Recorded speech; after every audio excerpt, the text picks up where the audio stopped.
The ship floated in deep space, silent, broken. Fire burned through its left wing, and sparks flew from the shattered control panel. Bodies lay still across the metal floor. Only one was still moving. Captain Jirak coughed as he dragged himself toward the control seat. His blue blood dripped from his side. The air was thin now, cold. His fingers shook as he pressed the last working button. "This is Captain Jirak of the Taraxian Alliance," he said into the recorder. "Our worlds are falling. The Zorv have destroyed our defenses. They took 7 planets in 6 days. The recording light blinked red. Our allies have all gone silent. No one is coming. If you hear this, please, help us. This is not just our war anymore. They will come for you next." Jirak stopped. He looked out through the cracked glass of the bridge. Stars blinked in the distance like cold, uncaring eyes. He knew no help would come. But still, he had to try. With one final breath, he pressed send. The signal burst from the damaged ship and shot into the stars, heading toward the unknown. Captain Jirak smiled weakly, and then he died. Far away across the galaxy, on a small blue planet, an old satellite picked up a signal. It was orbiting Earth. Inside a massive underground bunker, deep below the Rocky Mountains, alarms began to flash.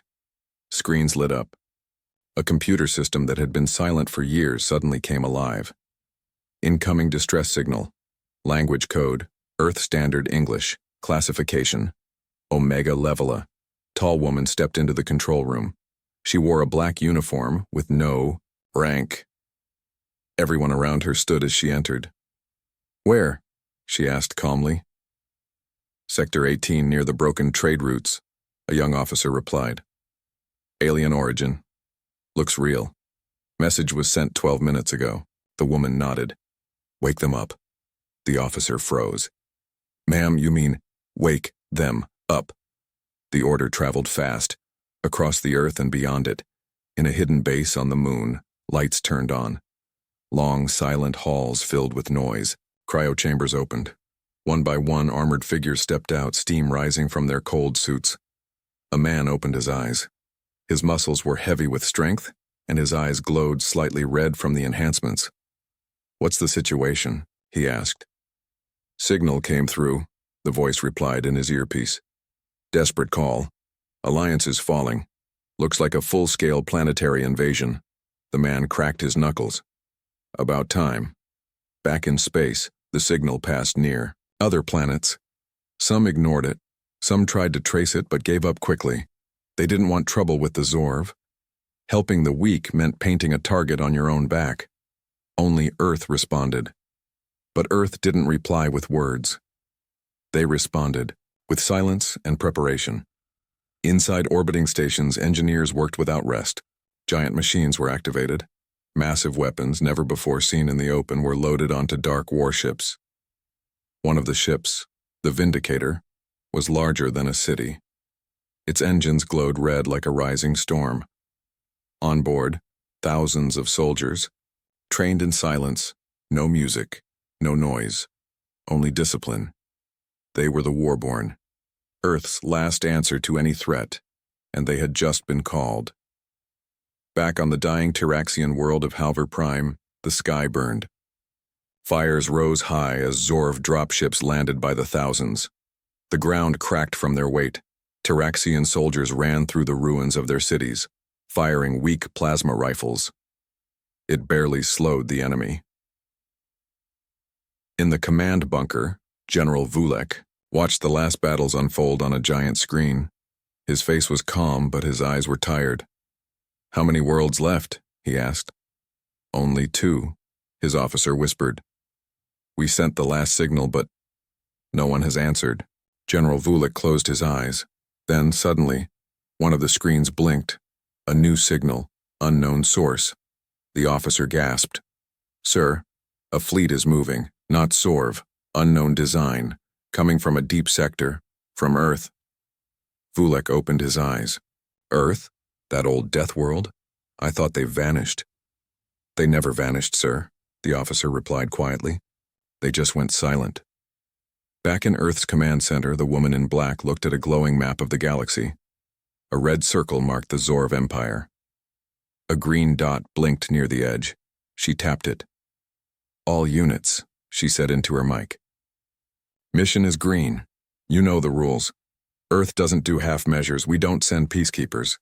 She paused. "We send the warborn." The Taraxians waited.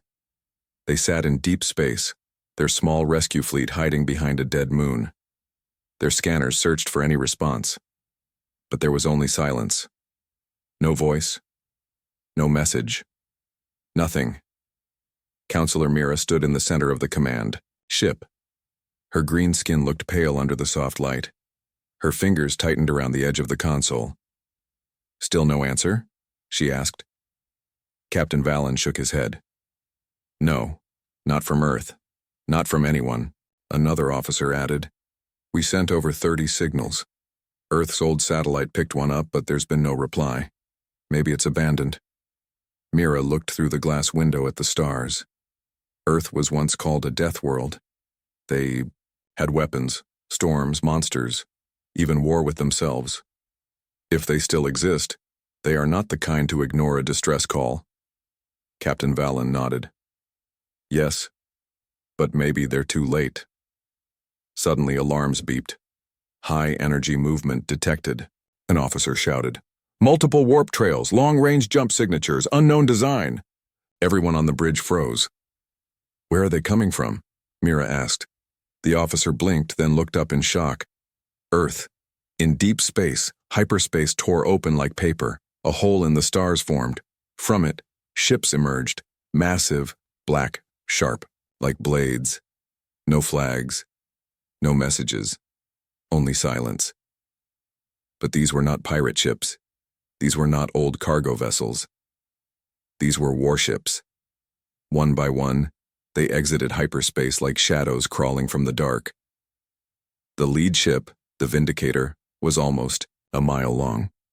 Its hull was made from dark metal layered with armor and shield coils. Giant cannons lined its sides. A glowing symbol sat on its surface, an eagle with fire behind it. Inside the ship, Commander Rhea stood on the bridge. She didn't speak. She just watched as more ships joined formation. War-born troopers walked in the halls behind her. Some carried heavy weapons. Some wore battlesuits twice their size. No one laughed. No one talked.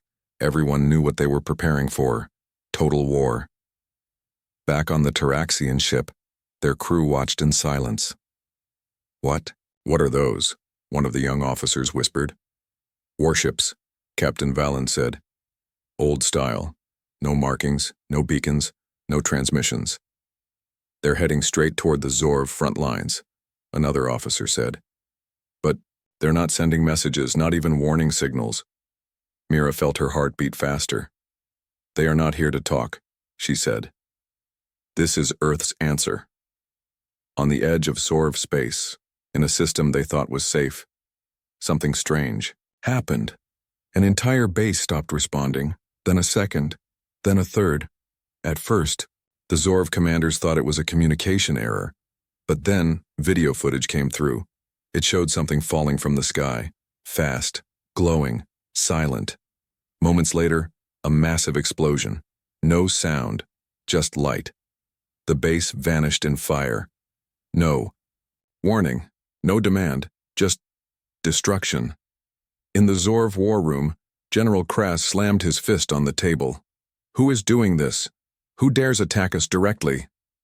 A trembling scout showed him the footage. Krass watched carefully. The image was shaky, but one ship flew past the camera. On its hull was a symbol, an eagle. A voice in the room said, "That symbol, it matches old Earth records." Krass stared in silence. Then he growled, "I thought Earth was gone." "They're not gone," the scout said. "They were just sleeping." Back on the Vindicator, Rhea stood with her war-born troops. A large screen showed the next Zorv target, a weapons facility hidden under a mountain. "Standard entry plan," she said. "Shock and strike. No survivors." One of the younger war-born raised a hand. "Ma'am, the Taraxians. Should we contact them? They think we're ignoring them. Rhea looked out the window at the stars. Let them think that. Our silence is our answer. They called for help. She turned to face her troops. And now the storm is coming. In the Taraxian command ship, Mira watched the new data on screen. Sensors showed explosions across Zorv systems, whole fleets vanishing, ground bases being erased. Still no message from Earth, Valen said. Mira shook her head slowly. They're not ignoring us, she whispered. They're answering in their own way. She looked up, eyes wide. And I think we're about to see what Deathworlders really do when they get involved. The Zorv home system was a place of pride, filled with massive fleets, orbital stations, and factories that never slept. For years they had ruled this side of the galaxy with fear. But now, fear was coming for them. Without warning, 5 Earth warships dropped out of hyperspace just outside the Zorv defense ring. No broadcast, no light signals, only cold, silent metal. 1 second, the space was empty. The next, it belonged to death. General Krass stood inside the Zorv main command center. Red lights blinked all around him. The news was coming in fast, and it was all bad. 3 outposts gone, 32 ships destroyed. No survivors. He bared his sharp teeth and slammed his fist on the table. How? Who are they? They have no code signatures, one officer said. No ID, but their tech. It's old. Human. Humans? They're primitives. Another officer shook her head. Not anymore. Krass narrowed his eyes. If they want war, we will crush them. But even as he said that, another alarm screamed. Unknown boarding signals. Inside station K-12. What? They bypassed our shields? No. They cut through it. Inside station K-12, the lights flickered. Zorv guards aimed their weapons.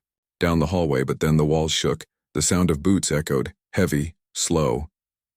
Then, they came. Humans in black armor. Faces covered, eyes glowing faint red. They moved like machines, but each one carried the cold, steady rage of something worse. A warborn stepped forward, lifting a massive weapon. 1 shot. The hallway turned red. Screams followed, but not for long. High, above aboard the Vindicator, Commander Rhea watched the operation in silence. All squads reporting success, her officer said. Minimal resistance. The Zorv are not prepared for this level of force. They never are, Rhea said. She pressed a button on her console. Send the second wave. Targets? Rhea's voice was calm. All of them. Far away, the Taraxian ship drifted in a safe sector. On board, Mira stood before a large holographic map of the war. Zorv-controlled space was shrinking. Fast. One red dot after another turned gray. What are they doing? Captain Valen asked. This isn't just defense.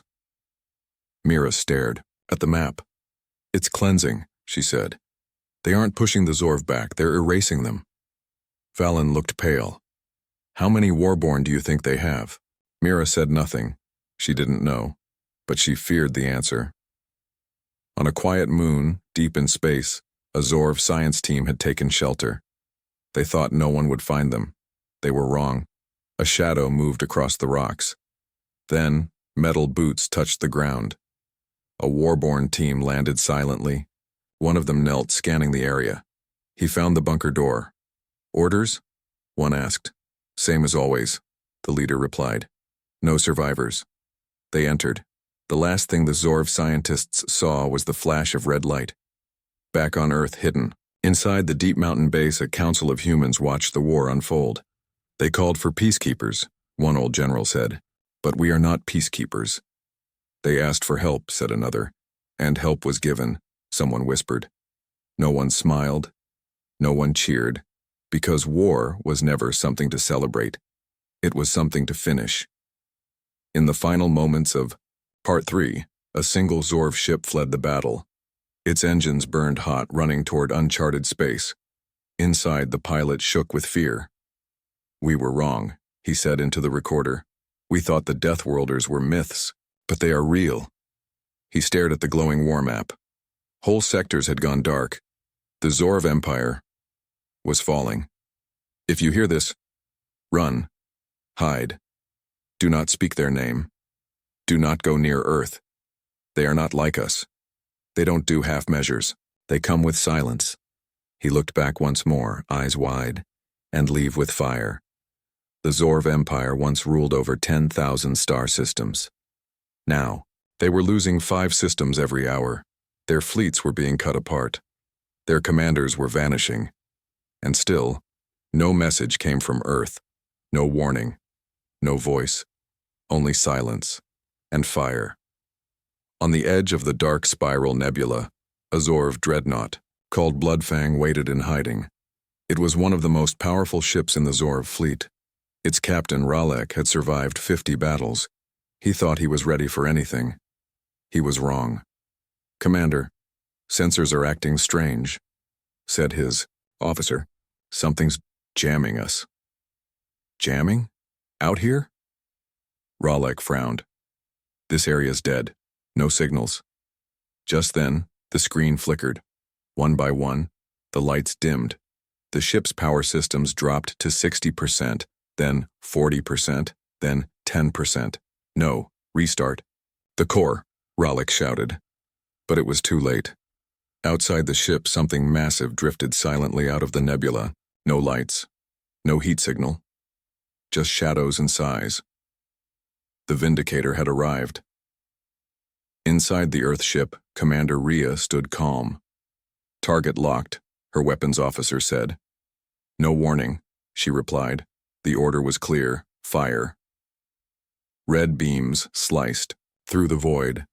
The Bloodfang, once a symbol of Zorv pride, exploded in silence.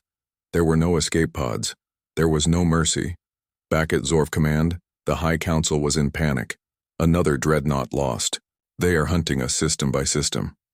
"They are not fighting like a normal force. It's surgical, cold like machines," General Krass growled.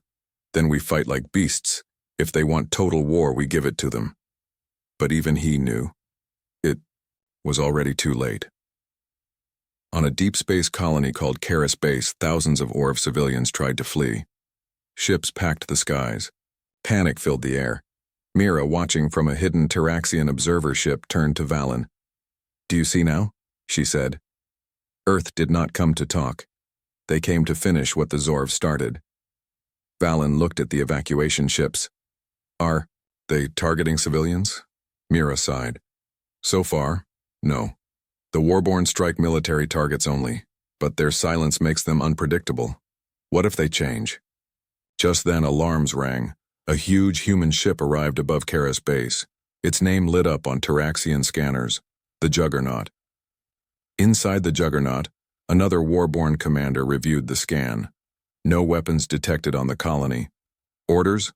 Hold fire," the commander said. "Scan deeper." Seconds passed. A red signal blinked. Underground missile silos. Hidden. Send drones. Breach and clear. The humans didn't fire from orbit. They went in. Personally. Underground at Karis Base, the Zorv tried to hold their line. But when the Warborn arrived, everything changed. They moved like ghosts, silent, precise, unstoppable.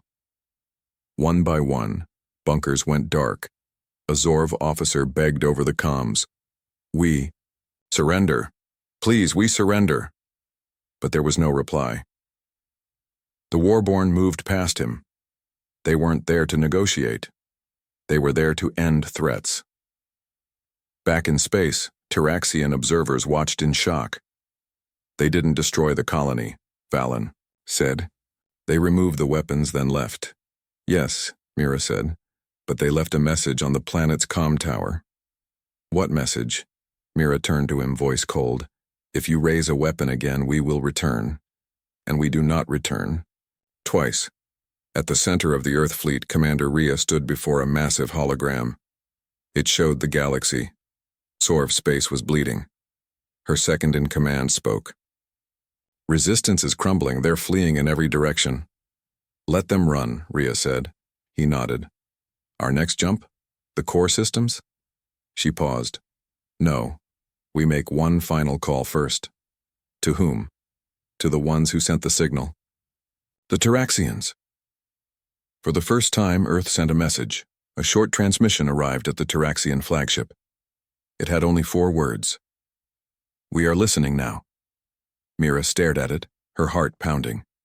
They waited until the war was all ready. "Over to answer," Valen whispered. "No," Mira said. They wanted to show what Earth's help really means before they spoke. In the last scene, far from the battlefield, a small Zorv child looked up at the sky on a broken world. Her mother held her close. "Are the monsters gone?" the child asked. Her mother didn't answer. She didn't know.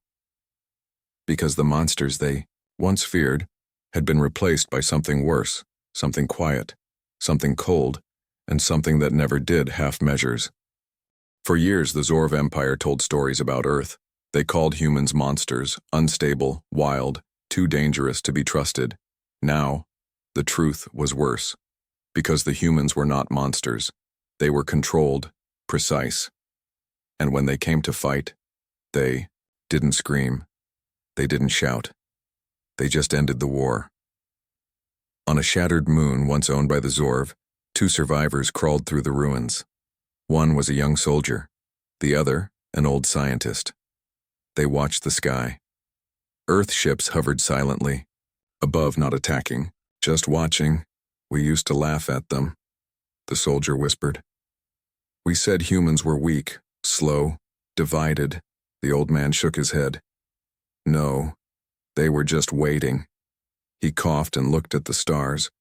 "We called them monsters. But monsters don't give warnings. Monsters don't walk away."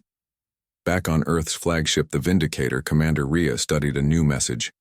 It was from Mira, the Taraxian diplomat who first sent the call for help. The message said only this: "Stop. They surrender. You've won." Rhea didn't smile. Victory meant nothing here. "Open a channel," she said. When Mira's face appeared, Rhea spoke in a calm voice. "You asked for help. Help was given." Mira nodded slowly. "We did not expect this." "You sent the signal. You woke us." "Yes," Mira said. "But we didn't know what Earth had become. In the past, Earth was quiet. They stayed away from galactic politics. Many races thought humans were asleep or afraid. They didn't understand the truth.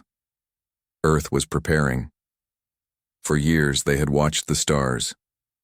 For years, they built in silence. Now, the Warborn were awake. At the Zorv capital, panic ruled the streets. Crowds pushed against the gates of the escape ships. Military officers shouted, trying to hold order.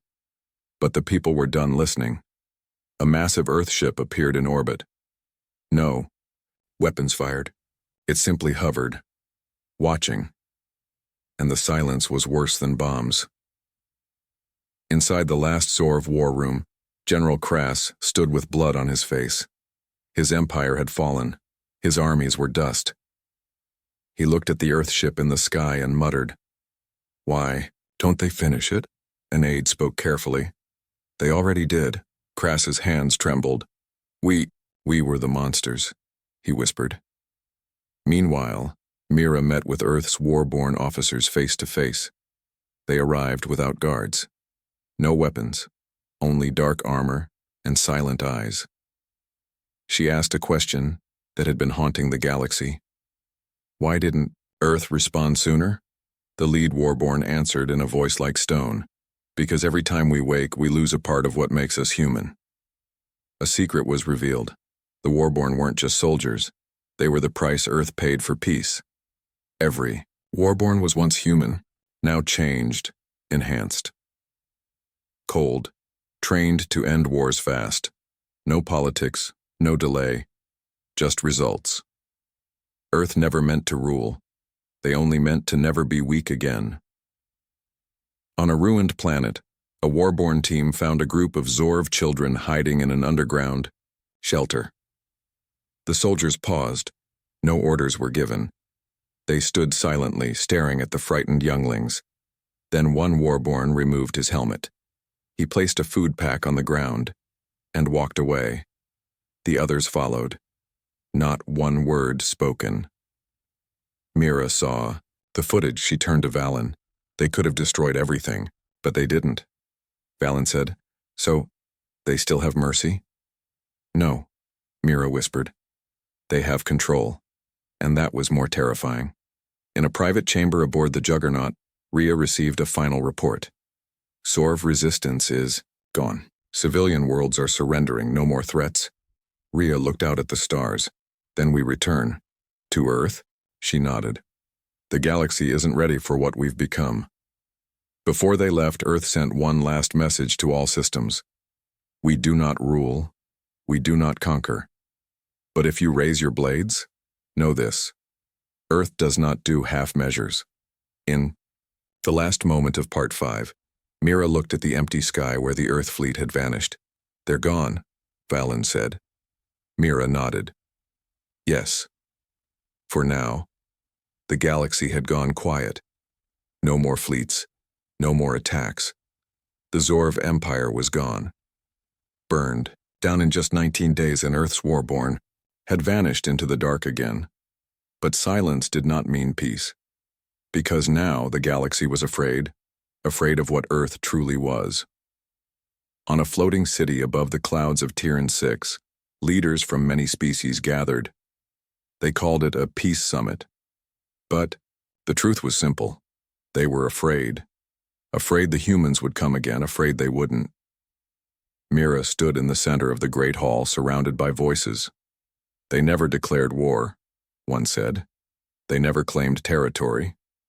Another added, "They left." "Just like that," someone whispered. "Are they watching us right now?" Silence fell over the room, because no one knew the answer.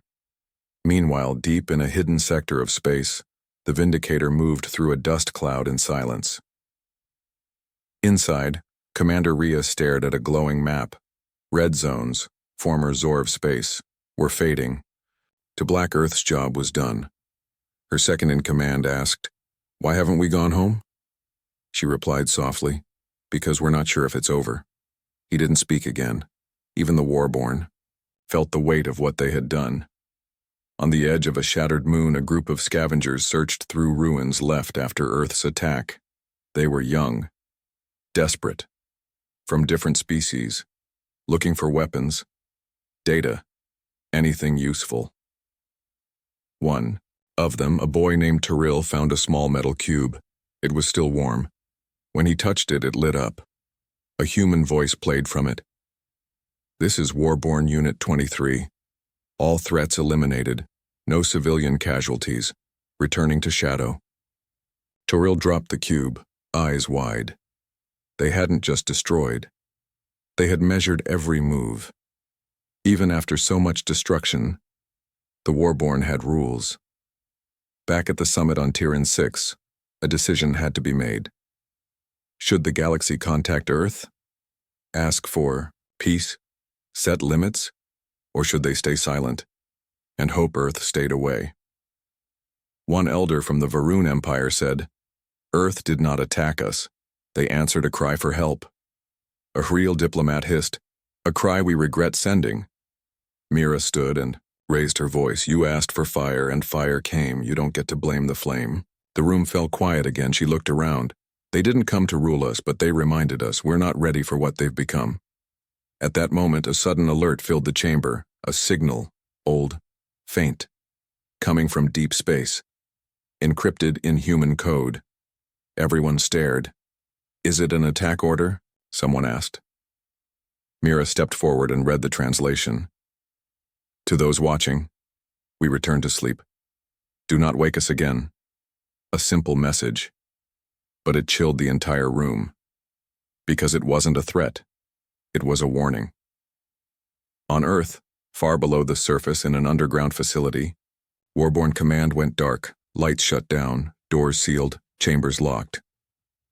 The Warborn had returned to their cryopods, back to silence, back to waiting. Because Earth did not enjoy war. They hated it. That's why they made the Warborn, to fight fast, end threats, and disappear. In orbit over Earth, a new ship was being built, bigger than the Juggernaut, quieter than the Vindicator. It had no name yet, just a symbol, a burning world, with a shield around it. One scientist asked, "Why build more ships if the war is over?" Her partner answered, "Because peace is not forever." In the last scene, Toril, the scavenger boy, sat beside a small campfire. He stared at the human cube he'd found. The voice played again. No civilian casualties. Returning to shadow. He looked up at the stars and whispered, "What happens if we call them again?" No one answered, because everyone knew Earth doesn't do half measures. They feared Earth. They feared the warborn. But they never looked deeper, because the real danger wasn't Earth's ships. It was what Earth knew, what they had seen, what they were preparing for. On the research station, Helix Prime, floating near the galactic edge, a group of scientists made a terrifying discovery. A signal, not human, not Zorv, older, colder, from outside known space. The station commander called it just noise. But Dr. Halen, an exiled human scientist, knew better. "This isn't noise," he whispered. "It's a warning." Meanwhile, Mira stood in front of the Galactic Council once more. Debates had calmed. Fear was still there, but quieter. Some leaders said, "Earth is gone now." Others said, "They're watching, always." But then Mira showed them a report from Helix Prime, and everything changed. The data was clear. A massive object, larger than any known ship, was moving through dark space. It had no life signs. No heat. It simply moved forward. One line in the human file said, "This is not the first time we've seen them." And another, "This is why the Warborn were created." The room fell silent.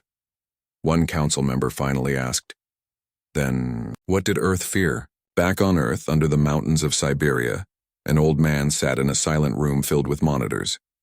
He was once a general, now just a guardian. He watched the same object Mira had seen, and he whispered to himself, "They're waking up." A young technician entered the room and asked, "Sir, should we alert the Warborn?" He shook his head slowly. "Not yet. The galaxy must see what we saw." In a hidden message sent to Mira alone, Earth explained the truth. Long ago, before humans even reached the stars, they picked up a strange signal from deep space. It spoke of a machine race, cold, endless. It had destroyed hundreds of systems, then disappeared. Earth feared they would return, so they prepared in secret. They built the Warborn not to conquer, but to survive. Toril, the scavenger boy, had no idea he was holding the key. The human cube he found wasn't just a report. It had maps, warnings, old logs from the edge of space. One file opened with a deep voice. "If you're hearing this, then they've returned. And if Earth has not, then you're already too late." On Helix Prime, the station's power suddenly failed. Lights blinked, alarms screamed. Something was coming through the black. No weapons, no signal. Just shadows moving, faster than light.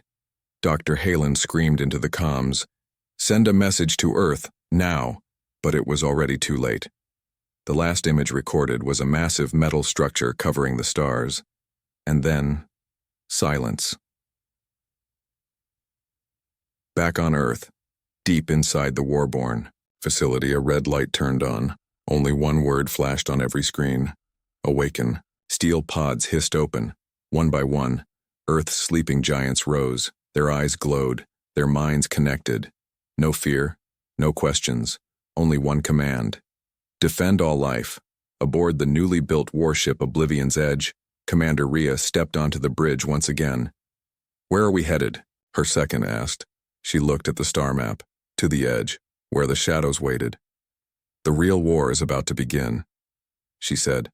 "The Galactic Council was in chaos. We must talk to Earth. They'll think we've betrayed them. They'll think we're weak." But Mira stood calmly. "They don't care if we're weak," she said. "They care if we stand together." In the last moments of Part 7, Mira finally sent her own message to Earth. She said only this: "This time, we don't call for help. We ask to fight beside you." For a long time, there was no answer. Then, Finally, Earth responded. One sentence. Prepare. Your worlds. War is coming. The stars were no longer safe. Helix Prime had gone dark. Entire systems near the edge were silent. No messages, no survivors. Only shadows moving through space. Cold, endless, and unstoppable. And Earth had awoken its sleeping giants. Across the galaxy, everyone watched. The humans were back, but this time they didn't come alone. Behind the war-born fleets flew the ships of new allies, Tyraxians, Varun, even old enemies of Earth, because they now understood. This was not just Earth's fight. It was the galaxy's last chance. Inside the warship Oblivion's Edge, Commander Rhea stood before her crew. Her armor gleamed. Her voice was calm. Today we face what Earth feared for over 100 years. We didn't build fleets for glory. We didn't train killers for power. We prepared to survive. She paused. To protect life, even if that means giving ours. The Warborn said nothing. They only nodded. Ready. In the command center of the Galactic Council, Mira watched the reports come in. The enemy had arrived. Not ships, not life forms, but something else. Machines older than memory. Programmed for one goal: erase all advanced life. They had done it before. And now, they were here to finish the job. The battle began at the edge of the Sirius Line, a defense wall built by dozens of species. The enemy didn't stop, didn't slow down. They simply passed through, destroying everything in silence. But then, Earth arrived, and the war changed. The Warborn dropped from orbit like falling stars, silent, precise, deadly. Every move was calculated. They didn't shout. They didn't panic. They just destroyed, not out of rage, but duty. One Warborn unit landed, near a collapsing colony. Machines were everywhere, harvesting, burning, deleting data, erasing life. The Warborn formed a line. No retreat, no fear. One of the alien children screamed, and then silence fell, because the machine saw something they didn't understand. Humans who didn't run, humans who fought back with everything and didn't break.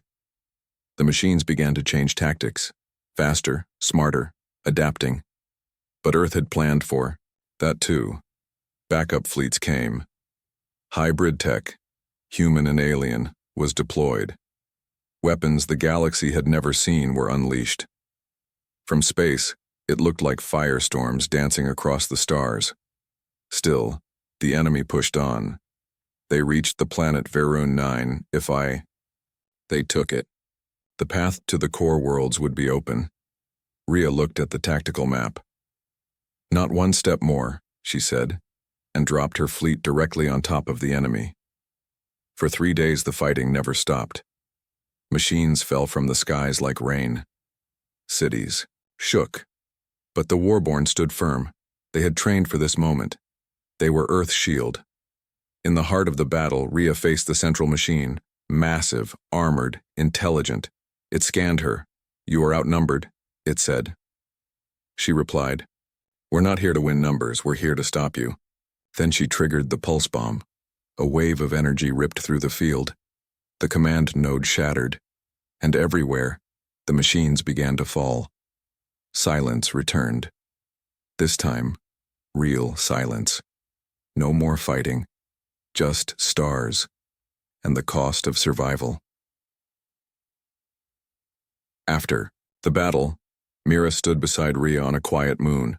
Both looked up at the sky, filled with burning wreckage and darkened ships. We stood together, Mira said. Rhea nodded.